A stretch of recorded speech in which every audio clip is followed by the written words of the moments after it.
السلام عليكم ورحمة الله وبركاته. ورجعنا لكم في فيديو جديد وفيديو مهم جدا جدا جدا. طبعا يا جماعة الناس اللي هي ما بتقدرش تكون جمل، بيكون الموضوع عليها صعب، يقول لك انا ما اعرفش اكتب باراجراف، وموضوع الموضوع بيبقى صعب عليا. لا، مفيش الكلام ده. هو الموضوع اسهل مما تتخيل. اولا لازم اكون عارف السنتنس فورم، اللي هو شكل الجملة او تكوين الجملة. طبعا الجملة يا جماعة في اللغة الانجليزية بيبقى ليها شكل وتركيبة معينة. وبعدين خد الموضوع ببساطة. يعني انت مثلا انت عندك الجملة بتتكون من subject verb object، يعني فاعل وفعل ومفعول. طبعا يا جماعة الفاعل ده يا اما يكون pronoun يعني ضمير، يا اما يكون noun اسم. pronoun يعني زي مين مثلا؟ I انا، he هو، she هي، it هو او هي الغير العاقل، we يعني نحن، you يعني انت او انتم، they يعني هم. يا إما يكون اسم علاء، رؤى، محمد، كنوز، أي اسم، أي اسم.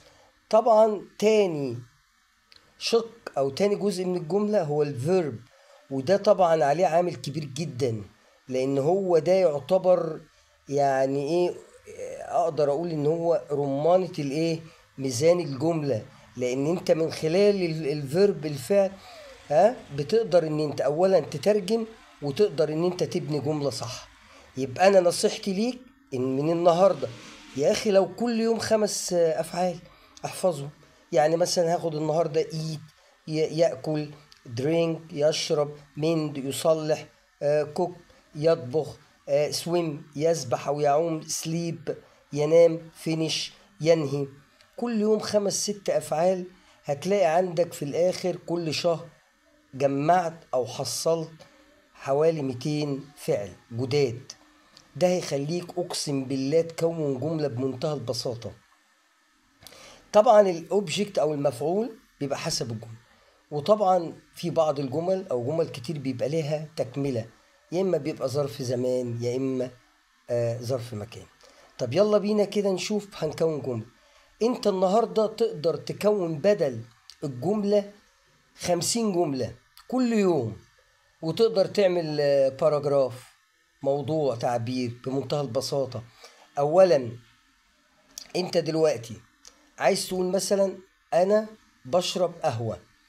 طيب أنا يعني إيه؟ آي. طب يشرب يعني إيه؟ درينك. وقهوة يعني إيه؟ كوفي. أدي الجملة اكتملت. عايز تقول every day، every morning كل صباح كل يوم، براحتك as you like. ادي الفعل هنا جه ايه؟ بروناون ضمير. طب بص للجمله التانية، she cooks food.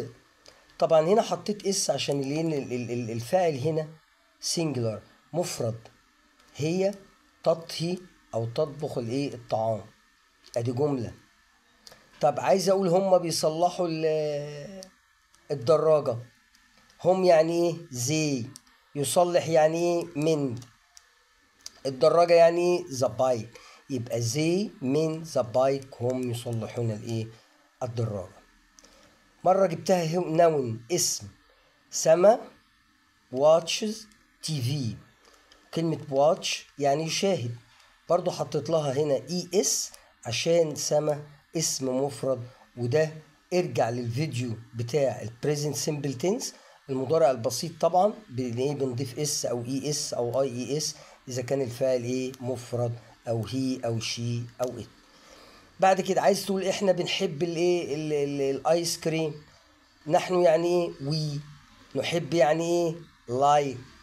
طيب الايس كريم ايس كريم.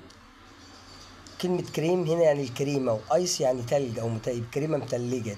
ده الترجمة الايه، الحرفية. جملة تانية اهي، مازن هنا بلاي. احنا نسينا هنا نحط الايه، الاس. طب ليه؟ عشان احنا قلنا ان احنا بنضيف اس الايه، الغائب، وده مازن. يبقى هنا في ايه، اس يا جماعة، معذرة، اتشس. يبقى انا النهاردة اقدر ان انا اكون جمل بمنتهى البساطة بمنتهى السلاسة. وحاول النهاردة إن شاء الله بإذن الله كل يوم كده تخصص لنفسك تارجت إن أنت تعمل 10 جمل جداد بأفعال مختلفة. يعني مثلا I sleep early، I sleep late، أنا بصحى متأخر بصحى بدري، I visit مثلا الأقصر، أنا بزور، وهكذا. عود نفسك إن أنت تكتب سنتنس، جملة، وتدرب نفسك كل يوم عليها. وإن شاء الله بإذن الله موضوع الباراجراف، الموضوع التعبير هيبقى سهل معاك، لأن هو عبارة عن إيه؟ عبارة عن تكوين جمل. عبارة عن إيه؟ تكوين جمل. يا رب لو كان الفيديو استفدتوا منه يا ريت تدعمونا باشتراك وتعملوا سبسكرايب وتدوسوا على زر الجرس عشان يجيلكم كل جديد. ويا رب تكونوا بخير دايما وفي سعادة وفي صحة. والسلام عليكم ورحمة الله وبركاته.